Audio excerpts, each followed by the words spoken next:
Hey everyone, welcome to Raj economics and commerce classes. मैं हूं नीरज कुमार और आज मैं आप लोगों के बीच आ गया हूं इंडियन इकोनॉमी का लास्ट चैप्टर लेकर के, जो क्लास 12 सीबीएसई के स्टूडेंट या फिर जैक बोर्ड क्लास 11 के लिए है ना, या कोई भी बोर्ड जिसमें इंडियन इकोनॉमी पढ़ना है क्लास 12 में या 11th में, उन लोगों का लास्ट चैप्टर है ये। ठीक है, वो क्या है? Development experience of India and it's neighbour country, specially Pakistan and China. ठीक है, मतलब जो डेवलपमेंट हुआ है आजादी के बाद से, ठीक है, वो किस प्रकार का रहा, एक कंपैरेटिव स्टडी करेंगे, किसने कितना ग्रोथ किया है। क्लियर है? ये दो पार्ट में वीडियो आएगा, ये हमारा पार्ट 1 है ना। नेक्स्ट डे सेकेंड पार्ट इसका आ जाएगा। क्लियर है? तो देखिए, हम लोग डिस्कस करते हैं सबसे पहले। अब हम strategy of growth of India, Pakistan and China. Clear है? देखिए, अगर हम बात करें जब से आजादी मिला है इंडिया को, इंडिया पाकिस्तान का तो आजादी एक ही समय हुआ था, है ना, पार्टीशन के कारण। क्लियर? चाइना का भी उसी के लगभग में हुआ। कहता है कि इन तीनों जो कंट्रीज हैं, जिस तरह से वर्क किए अपने पॉलिसीज पे, जिस तरह से ग्रोथ किए, ठीक है, वो रिमार्केबल रहा इंडिया और चाइना के लिए। पाकिस्तान शुरुआत में ग्रोथ तो काफी अच्छा दिखाया, लेकिन धीरे धीरे बैड पॉलिसीज के कारण, पॉलिटिकल इनस्टेबिलिटी के कारण, ठीक है, टेररिज्म के कारण क्या हुआ, पाकिस्तान की इकोनॉमी उतनी अच्छा से ग्रो नहीं कर पाया। अभी ऐसी स्थिति है जहां पे डेवलपमेंट बहुत ही कम हो रहा है पाकिस्तान में। ठीक है, लेकिन इंडिया एंड चाइना दोनों अभी भी अच्छा डेवलपमेंट कर रहे हैं। इवन इंडिया की बात करें तो अभी तो जो ग्रोथ रेट है इंडिया का, वो तो चाइना से भी तेज हो रहा है। क्लियर है? तो वही हम लोग का स्टडी इसमें आज वही है कि किस प्रकार के इंडिया, पाकिस्तान, चाइना का ग्रोथ का एक्सपीरियंस रहा, उसके बारे में, है ना। कहता है आफ्टर इंडिपेंडेंस अगर बात करें, इंडिया और पाकिस्तान दोनों जो है सिमिलर स्ट्रेटजी ऑफ ग्रोथ को एडॉप्ट किए, है ना। वो क्या स्ट्रेटजी था भाई?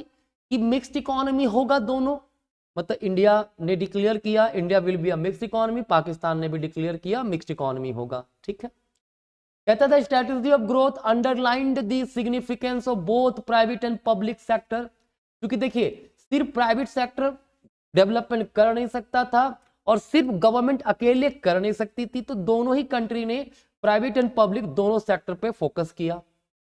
कहता है public sector was assigned the key role of kick starting the process of growth, है ना। जो पब्लिक सेक्टर मतलब गवर्नमेंट सेक्टर, सरकारी क्षेत्र जो है, उसका सबसे ज्यादा इंपॉर्टेंट रोल माना गया डेवलपमेंट प्रोसेस में। ठीक है, कहता है private sector was assigned the secondary role of pushing the process of growth, है ना। पहला priority public sector, second priority private sector, है ना। पहला पब्लिक, सेकंड प्राइवेट। ठीक है, कहता है public sector was assigned the key role in India and Pakistan. Why? Because partition जब हुआ था इंडिया पाकिस्तान का, तो ये ऐसे समय पार्टीशन हुआ जिसमें इंडियन इकोनॉमी काफी स्लो ग्रो करने लगा, बैकवर्ड इकोनॉमी दोनों ही था। ठीक है, दोनों ही इकोनॉमी एक ऐसी स्थिति में था कि उसे एक बिग पुश चाहिए था इन्वेस्टमेंट का, मतलब एक जोरदार इन्वेस्टमेंट चाहिए था। ठीक है, और ये जो बड़ा इन्वेस्टमेंट, जोरदार इन्वेस्टमेंट जो है, वो ऑब्वियस सी बात है प्राइवेट सेक्टर नहीं कर सकता था, क्योंकि लेवल ऑफ इनकम उस समय कम था। ठीक है, तो ऑब्वियस सी बात है गवर्नमेंट का रोल वहां बढ़ जाता है, इसीलिए greater reliance on public sector was given, है ना। पब्लिक सेक्टर का ज्यादा उस पर जोर दिया गया। क्लियर है? वहीं अगर हम बात करें चाइना का, तो चाइना जो है, इसने बड़ा ही ड्रास्टिक मॉडल जो है, बड़ा ही कठोर नीति जो है, इसने डेवलपमेंट का बनाया। कैसे?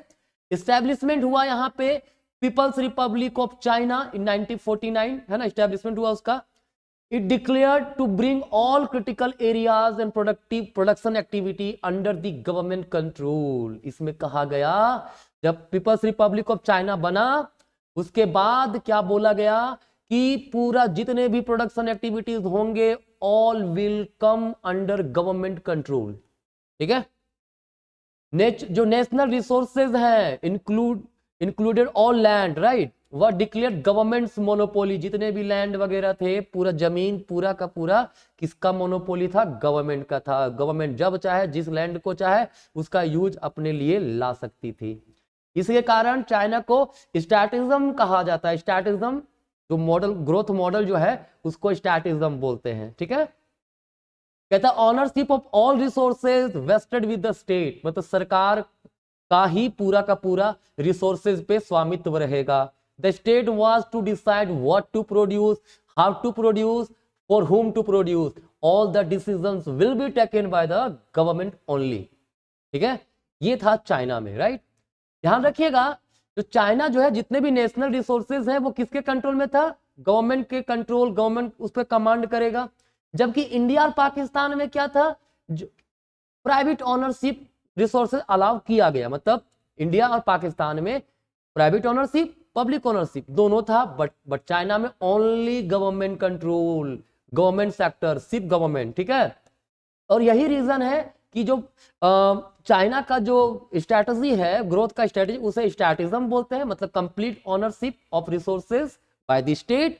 जबकि इंडिया ने जो अडॉप्ट किया उसको मिक्स्ड इकोनॉमिक ग्रोथ मॉडल कहते हैं, ठीक है। कोई दिक्कत नहीं यहां तक। अब आगे देखते हैं, कहता है the common element in the strategy of growth adopted by China, India, Pakistan. अगर इन तीनों में कुछ कॉमन चीजें ढूंढना चाहें तो क्या था, all the country relied on public sector as the core sector of the economy.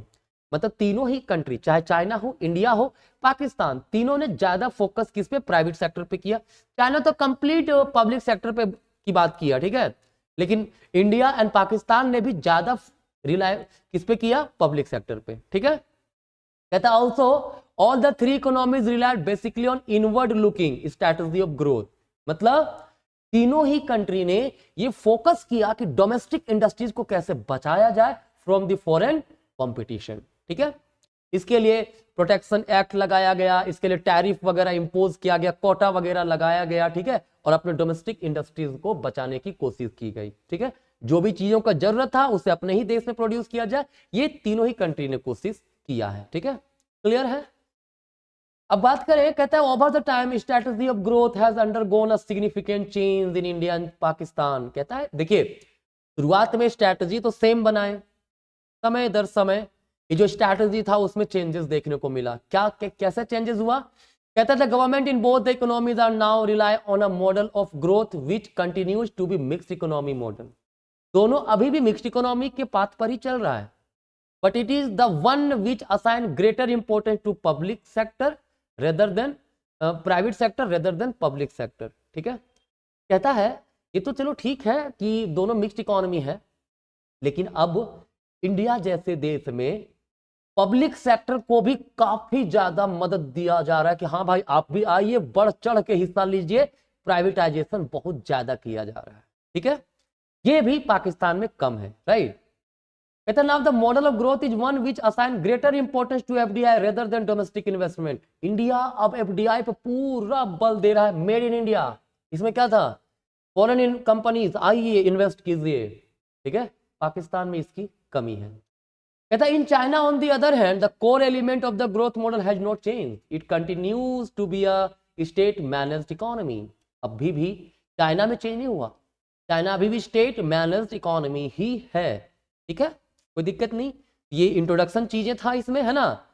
अब अगर बात करें comparative performance of the economies of India, China, Pakistan, compare करेंगे अब जीडीपी ग्रोथ से, मतलब ग्रोथ स्ट्रेटजी से, स्ट्रक्चर ऑफ ग्रोथ से, डेमोग्राफिक प्रोफाइल से, ह्यूमन डेवलपमेंट पे, इन चारों बेसिस पे तीनों कंट्रीज का जो परफॉर्मेंस है उसको कंपेयर करेंगे, ठीक है। पहले अगर बात करें GDP growth story of China, तो चाइना क्या था भाई, कहता है 2019 में, 2019 की बात कर रहा हूं, करंट नहीं, करंट और बढ़ गया है, ठीक है। चाइना का जो जीडीपी था वो एस्टिमेट किया गया 14.2 ट्रिलियन डॉलर, अभी लगभग 70 ट्रिलियन डॉलर के आसपास है, एक बार आप लोग गूगल कर लीजिएगा, है ना। It achieve the distinction of second largest economy in the world after USA, ठीक है, याद रखिएगा, यूएस के बाद सबसे बड़ा इकोनॉमी चाइना का बन गया, क्लियर है।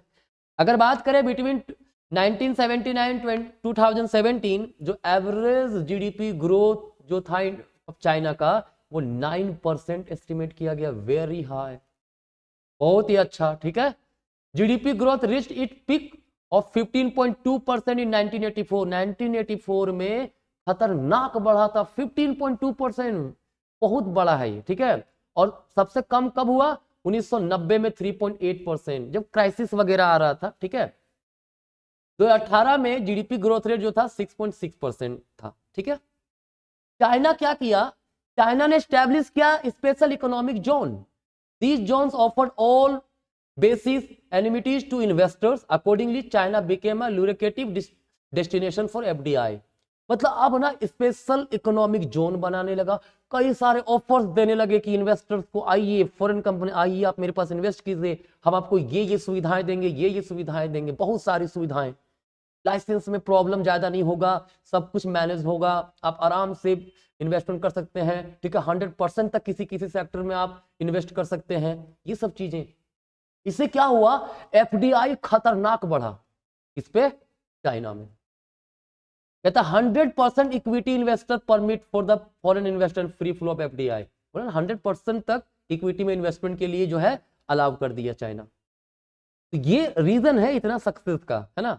हाँ, प्रेजेंट में थोड़ा थोड़ा श्रिंक कर रहा है चाइनीज इकोनॉमी, है ना, बट देखिए आगे क्या होता है ना। अब ग्रोथ स्टोरी ऑफ इंडिया, हमारे देश की बात ही अलग है ना। इंडिया जब आजाद हुआ, आजादी के बाद से अभी तक चाइना जिस तेजी से ग्रोथ किया, उस तेजी से इंडिया तो ग्रो ऑब्वियस ही बात है नहीं किया है, लेकिन फिर भी बहुत अच्छा रिमार्केबल ग्रोथ है। 2019 में GDP of India estimated 2.972 trillion US dollar. Present में अभी शायद लगभग 4 ट्रिलियन डॉलर बन चुका है।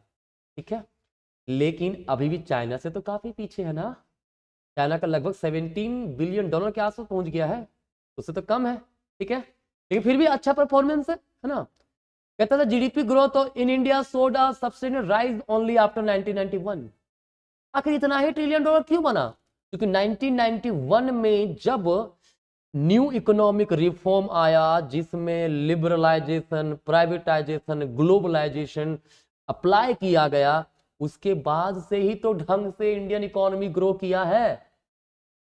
पूरा दुनिया जिस समय अच्छा रेट से ग्रो कर रहा था, इंडिया काफी स्लो ग्रो कर रहा था। लेकिन 1991 के बाद धीरे धीरे इंडिया जिस तेजी से बढ़ने लगा, उस तेजी से बाकी डेवलप्ड कंट्री उतना नहीं बढ़ रहे थे। मतलब अब जो परफॉर्मेंस है इंडिया का बेहतरीन है, और आने वाला समय में भी काफी बेहतरीन होगा, क्योंकि यूथ पॉपुलेशन इंडिया में सबसे ज्यादा भी है। ठीक है, कहता है 1991 से 2019 जो जीडीपी ग्रोथ रेट था, it was recorded 6% per annum. Average अगर लेके चले 6% से ग्रो कर रहा है। ठीक है, कहता था न्यू इकोनॉमिक रिफॉर्म जो था, इसने क्या किया, जीडीपी वगैरह काफी शिफ्ट किया। ठीक है, इसमें फोकस किया गया न्यू इकोनॉमिक रिफॉर्म में प्राइवेटाइजेशन पे, लिबरलाइजेशन पे, एक्सपोर्ट प्रमोशन के लिए काम किया गया। जो इंडस्ट्री एक्सपोर्ट कर सकते उन्हें और इनकरेज किया गया, है ना। इंपोर्ट जो कर रहे थे उसका सब्स्टिट्यूट हम लोग खुद बनाना शुरू कर दिए, है ना। इन सब रीजन से काफी फायदा मिला, और एफडीआई पर भी काफी ज्यादा फोकस किया गया। क्लियर है? तो this is the growth story of India. अब चलो थोड़ा सा पाकिस्तान का भी जान लेते हैं। वैसे इतना जानना जरूरी तो है नहीं, लेकिन फिर भी जान लेते हैं, है ना। कहता 2019 में जीडीपी ऑफ पाकिस्तान जो है was estimated to be 274.05 billion US dollar. मतलब पाकिस्तान का जो इकोनॉमी है 274.05 बिलियन डॉलर अकॉर्डिंग टू 2019। जो पाकिस्तान का इकोनॉमी था उसका जो ग्रोथ है 1960 से 2019, इसका जो एवरेज ग्रोथ 4.2% पर ईयर माना गया है। ठीक है, कहते Pakistan achieved a breakthrough in GDP in mid 80s। It was the consequences of economic reform focusing on FDI and greater participation of private sector in the process of growth. कहता है कि पाकिस्तान में जो मिड 80s था उस समय से सुधार आया, क्योंकि उसे इकोनॉमिक रिफॉर्म किया गया, एफडीआई पे फोकस किया गया, है ना, greater participation of private sector allow किया गया। ठीक है, कहता है इकोनॉमिक रिफॉर्म इन पाकिस्तान जो था वो almost similar to those in India, but from the beginning of 2008 economic outlook in Pakistan turned to be disappointing. It is attributed to several factors. ठीक है, देखिए 2008 के शुरुआत से धीरे धीरे पाकिस्तान की इकोनॉमी जो है ग्रो करना कम हो गया, खराब होने लगा। तो हो भी क्यों ना, है ना, पाकिस्तान की इकोनॉमी 2008 के बाद खराब होने लगा, बहुत सारे रीजंस हैं, है ना। एक तो वहां पे पॉलिटिकल इनस्टेबिलिटी हमेशा रहता है, तो फॉरेन इन्वेस्टर इन्वेस्ट करने से डरते हैं कि भैया नया सरकार आया, नया कानून बना देगा इन लोग, तो काहे का इन्वेस्टमेंट करें भाई पाकिस्तान में हम। दूसरा बात है कि बहुत सारा मतलब टेररिज्म का गढ़ बन गया है वो, ठीक है। तो इस सब रीजन से ना पाकिस्तान की इकोनॉमी श्रिंक करना शुरू की, ठीक है। वहां के लोगों को ब्रेन वॉश किया जाता है, ठीक है, ये सब समस्याएं हैं, है ना। तो ये था हमारा ग्रोथ स्टोरी ऑफ तीनों कंट्री, इंडिया, चाइना, पाकिस्तान, ठीक है, कोई दिक्कत नहीं।